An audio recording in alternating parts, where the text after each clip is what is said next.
एक शांत और सुनहरी सुबह थी। सूरज की पहली किरणें अभी जमीन को छू ही रही थी कि एक नन्ही सी चींटी अपने बिल से बाहर निकली। दुनिया उसके लिए बहुत विशाल थी और वह अपने दिन की शुरुआत करने के लिए पूरी तरह तैयार थी। तभी उसकी नजर एक चीज पर जाकर टिक गई, गेहूं का एक दाना। वह दाना खुरदरा था, भारी था और उस नन्ही चींटी के नन्हे शरीर से कई गुना बड़ा था।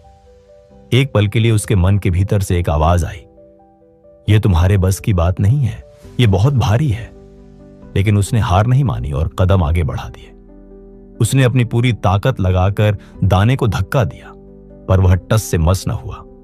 उसने उसे खींचने की कोशिश की, लेकिन फिर भी कुछ नहीं बदला।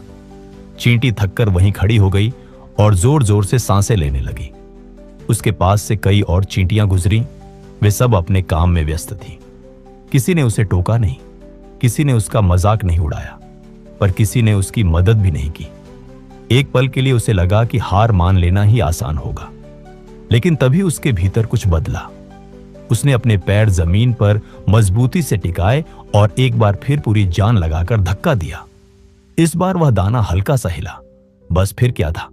उसने एक गहरी सांस ली और फिर धक्का दिया। धीरे धीरे इंच दर इंच वह भारी दाना आगे खिसकने लगा। समय बीतता गया, सूरज आसमान में ऊपर चढ़ गया। चींटी की टांगें कांप रही थीं और उसका शरीर दर्द से भरा था। उसका बिल अभी भी बहुत दूर था, लेकिन उसने न तो जल्दबाजी की और न ही कोई शिकायत। वह बस एक धक्का देती, एक बार सांस लेती और एक कदम आगे बढ़ती। यही उसका अनुशासन था। तभी दूर से एक और चींटी ने उसे देखा।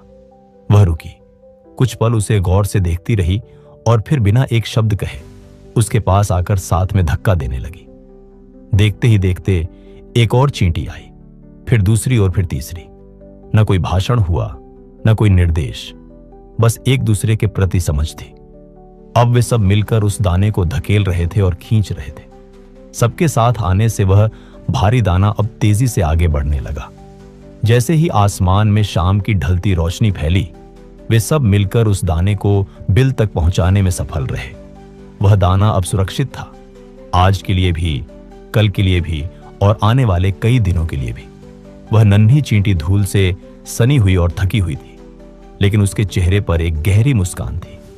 वह इसलिए खुश नहीं थी कि दाना भारी था या किसी ने उसकी मदद की थी, बल्कि इसलिए क्योंकि उसने एक बहुत बड़ा सबक सीखा था कि अगर अनुशासन के साथ छोटे छोटे कदम उठाए जाएं और टीम वर्क का साथ मिले, तो बड़े से बड़े और भारी लक्ष्यों को भी हासिल किया जा सकता है। इसलिए याद रखिए, जब आपका सपना बहुत बड़ा लगे और प्रगति बहुत धीमी हो, तो रुकिए मत, बस अगला छोटा कदम उठाइए, क्योंकि बार बार किया गया छोटा सा प्रयास भी सब कुछ बदल सकता है। अगर आपको यह कहानी पसंद आई हो तो इसे लाइक करें, अपने दोस्तों और परिवार के साथ शेयर करें और ऐसी ही प्रेरणादायक कहानियां सुनने के लिए हमारे चैनल को सब्सक्राइब करना ना भूलें। धन्यवाद।